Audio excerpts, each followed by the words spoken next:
Cathie Wood just released the latest episode of In the Know, her monthly video series where she talks about advanced technologies, stocks, and the broader markets. She offered a ton of great insights around how the war between Russia and Ukraine affects people and markets across the world, from stocks and bonds to commodities and even cryptocurrencies. I think that keeping up with the big picture of the markets this way is really valuable for investors, and I recommend watching the whole episode. I've linked it in the description below. If you're short on time though, I've created a supercut of the highlights and added the right charts and sources for context. Timestamps are enabled if you want to skip to a specific topic, and stick around to the end where I'll share my quick take on what I think is going on, and also show you 2 easy metrics that you can track for yourself. Your time is valuable, so let's get right into it, starting with the supercut of Cathie Wood's latest In the Know. After a shock, the trends that were in motion tend to come back into motion. In 9/11, 2001, we were in recession before. There was the tech and telecom bust, and the shock made everything a little bit worse, a little rebound, and then back into that recession. And as you know, that was a right call for COVID. Well, in the last year, this fear of inflation and interest rates moving up and destroying the valuations in the marketplace have gripped the markets. It seems as though the algorithms were focused primarily on high valuation stocks. In our strategies, we own what look like very high valuation stocks in the short term, if you're only looking at this year. And I do realize that investment time horizons shrink during times of turmoil. We now believe that Russia and Ukraine have turbocharged that shock and actually hopefully moved it into a period that is very cathartic and helps people understand that what's going on right now, from our point of view at least, is that the higher interest rates and higher inflation are acting like taxes on the system. And we've been talking for a while about this, about consumption slowing down dramatically. If you look at retail sales, and I'm talking about real retail sales, take out the inflation, and real consumption. We've seen a dramatic slowdown since October, and we are beginning to see inventories pile up. All of that is working out the way we expected it to. Our surprise is that many economists and strategists out there aren't putting 2 and 2 together. So now let's turn to monetary policy. Chairman Powell said the Fed would raise interest rates. He also did say, when asked the question, that he would get aggressive if inflation seemed to be embedding into the system. We are not expecting that. Why? It comes back to this concept of velocity, the rate at which money turns over. So from the fourth quarter of 64 to the first quarter of 81, velocity increased 21%. And what that meant at that time, at least, is many people, as soon as they got more income, they would buy goods and services, and especially goods, right away, as quickly as possible, because they were afraid prices would go up or interest rates, in the case of cars and other durable goods, would go up. So buy now before prices and interest rates go up. From the third quarter of 97 to the fourth quarter of 2021, velocity has dropped 50%. And consumer sentiment would suggest that the next leg in velocity will be down. One of the metrics we keep our eye on is energy consumption as a share of GDP. That is reaching a high that we have not seen since 08-09. Every time it has reached that level, we have gone into recession. I noticed today the White House is proposing a ban on Russian imports. I think that Russian imports account for roughly 3% of our energy imports. So that's not devastating, but it will cause, again, more problems. And it is why one of the reasons prices are going up. We also know, as I mentioned before, that real retail sales and real consumption, if you average out the fluctuations over the last 3 months, look pretty flat, if not slightly down. Meanwhile, inventories are picking up at a pretty rapid rate. Inventory to sales ratios, many people point out, are very low. But if consumption stops, inventories can build very quickly. And then our supply chain problems will go away. Not the best way for that to happen, but it is true. Energy is the only sector that's up. It's up 33%. The worst performing sectors are associated with the consumer. Again, I think the loss of purchasing power is a big problem for the consumer. Now that the fear is that the Fed is going to increase a number of times, we're seeing short-term interest rates up a lot, certainly in the context of recent history, but long rates not going up as much. And so the yield curve has compressed to 25 basis points. Now, we're getting close to an inverted yield curve, meaning long rates below short rates. And that is often a sign that the Fed is too tight and real growth is going to disappoint and inflation is going to be lower than expected. We think that is the case, and we've thought so for some time. Commodities, they're on fire. We believe this is a supply problem, much more than a demand problem. I'm sure there's a scramble to build inventories of anything now, anything in the energy complex, any of the metals that come out of Russia, food out of the breadbasket of the Ukraine. Interestingly, the commodity price increases are in the face of the dollar increasing. The dollar increasing tends to put pressure on prices, but this supply problem and maybe inventory hoarding is overcoming that. The dollar is going up because it's a flight to safety currency. And we're also seeing other flights to safety. So the dollar's up about 2.5% since the end of January. And then the other two flights to safety we've seen, Bitcoin 6.1% and gold 8.3%.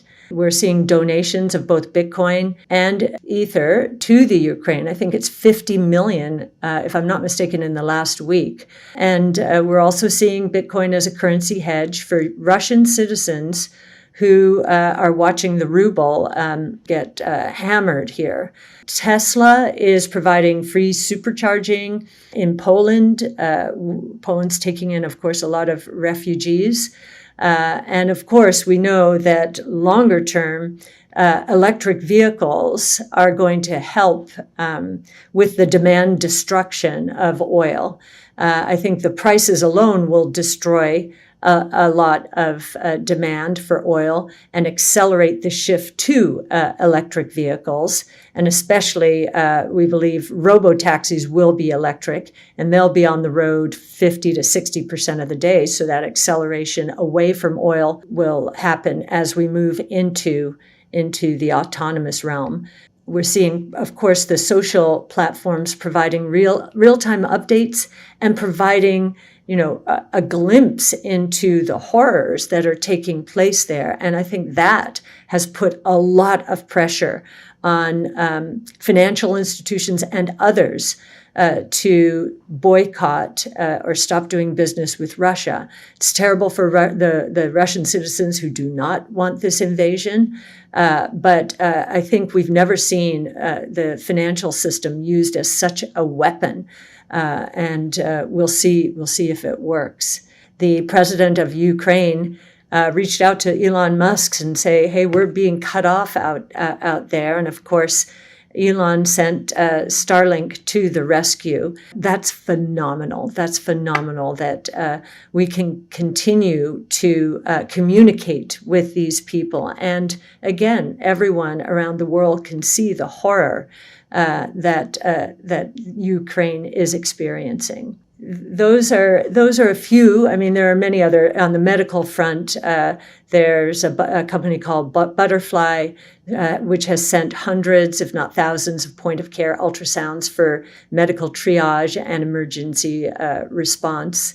And there's a company called 908 Devices, which is the only mobile mass spec machine broadly that enables in the field detection of hazards, bioweapons, pollutants, and contaminants. So the private markets certainly appreciate what innovation can do and will do to help solve the problems that have arisen from the coronavirus crisis, the supply chain problems, now Russia and the Ukraine. So the big theme of the episode this month is that the market is getting things backwards. Inventories are piling up, not because supply chain issues are getting fixed, but because demand is down and the consumer has less purchasing power.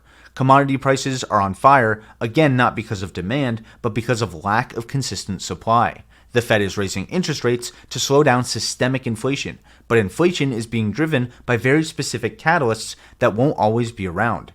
Don't get me wrong, inflation in certain areas is very real. But as Cathie Wood pointed out, if it was persistent and widespread, people would be spending more money faster, simply out of fear that it would be worth even less in the future. But that's not what's been happening, and as a result, the worst performing market sectors have been the ones associated with the consumer. Worrying about inflation and demand when supplies are the issue leads to bad outcomes. For example, the Fed possibly overcorrecting with interest rates. Again, if everyone was able and willing to spend money, inventories wouldn't be piling up and money would be moving faster. When it comes to the effects of these things on growth stocks, I think there are two very easy metrics that will instantly make you a more informed investor. Let me walk you through them. The first is the 10-year Treasury bond yield minus the 2-year. Bond yields are a function of their price. If demand for a bond goes up, its price goes up, which means its yield goes down. Assuming the economy is stable, longer-term bonds should yield more than shorter-term bonds, so a bigger difference between the 2-year and the 10-year means that more near-term economic growth is being priced into the market. More growth means more inflation, which tends to lead to higher interest rates as we're seeing play out right now.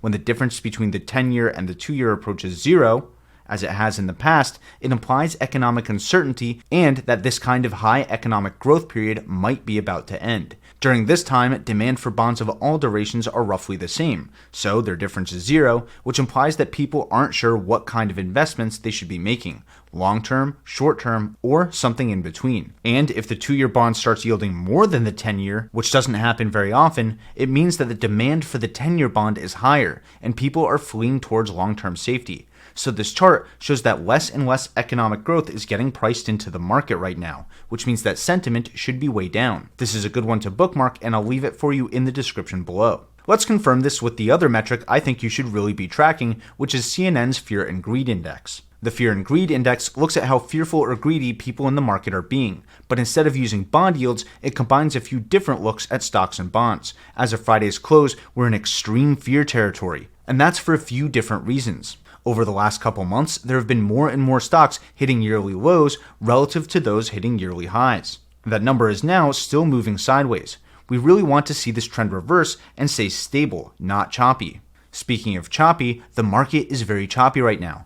The VIX is the volatility index of the S&P 500, and normal market volatility is anywhere between 12 and 20. The VIX staying up around 30 means that the market is behaving very erratically.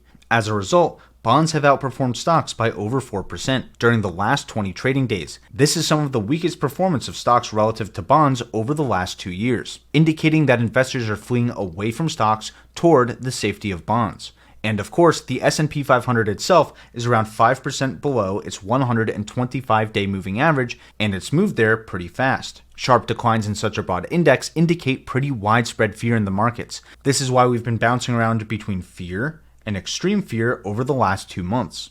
If you're trying to be greedy when others are fearful and fearful when others are greedy, now you at least know what everyone else is doing. In my opinion, Cathie Wood is right about the Russia-Ukraine conflict causing a shock in the market for growth stocks and driving them to new one-year lows. And we can see that in the most recent leg down from fear to extreme fear. So, even if you don't have time to keep up with every single news item swaying the market one way or the other, this Fear and Greed Index is a great way to keep up with how everything together is getting priced in. And remember, just because the market is showing extreme fear right now doesn't mean that it can't go lower, like it did in March of 2020. So what I'm looking for now is for the difference between the 10-year bond yield and the 2-year yield to start trending in the other direction, as well as a steady and consistent reversal in this fear and greed index. In my opinion, if the Fed really watched these kinds of indicators, they wouldn't be so quick to sharply raise interest rates. Comment below with your thoughts on these kinds of indicators. Do you find these supercuts and resources helpful? Do you think that Cathie Wood is right about this Russia-Ukraine conflict shocking an already weak market for growth stocks, or do you think that there's something else going on entirely? I read all my comments and I'm excited to hear your thoughts. If you want to keep up with my real-time thoughts on this continued market downturn, feel free to follow me on Twitter, Instagram, and TikTok. Yes, even TikTok. I share smaller tidbits and insights on those platforms whenever I find something new. And if you want to know what I'm eyeing and buying for myself, check out this video right here next. Either way, stay long, stay strong, and thanks for watching. Until next time, this is ticker symbol U. My name is Alex, reminding you that the best investment you can make is in you.